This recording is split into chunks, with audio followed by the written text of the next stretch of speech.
Welcome back to A Moment in History. I'm Seth Udinsky.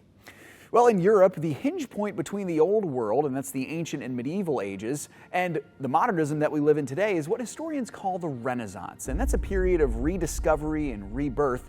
More accurately, this refers to the rediscovery of the classical period of history that, at least in the West, many believe had been lost during the thousand-year medieval period.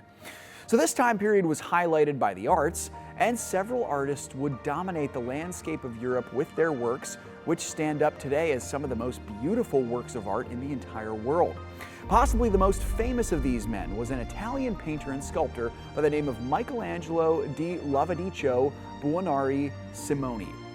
Now, Michelangelo was born in 1475 in the Papal States of Florence in Italy.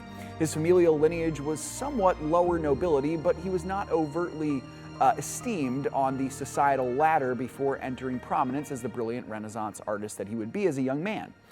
Now, he would become the preeminent Roman Catholic artist of his day, serving the Italian noble family that would come to dominate the papacy during the Renaissance, and that's, of course, the Medici family. Historians believe he always thought of himself more as a sculptor than a painter, but history shows us that he was equally skilled at both.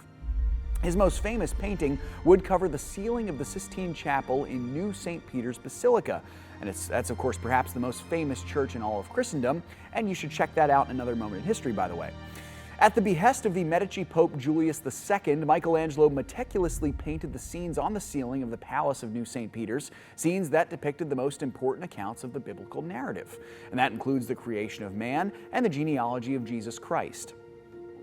Now, one of the most important aspects of Renaissance art is the humanistic emphasis, and Michelangelo made a name for himself during this, depicting God the Father and God the Son in very human ways, which had largely been avoided in the Christian arts during the Middle Ages.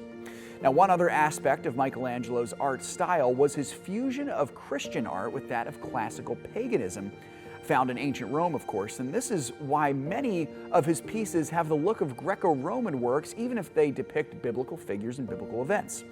So it's difficult to determine his most famous sculptings, but two stand out. One is the Pieta from 1498, which shows Mary holding the dead body of Jesus Christ after the crucifixion, and the other is David, completed in 1504. This famous work depicts young David just before his battle with Goliath, and it's a work many have called the complete picture of the Platonic man, depicting the ideal picture of humanism that was popular in the Renaissance. Michelangelo spent considerable time in his life and his career serving the Medici popes, as we said earlier, both Julius and his successor Leo X, and this is of course the same Leo who the Protestant reformer Martin Luther would clash during his life. Another moment in history, you should check that one out.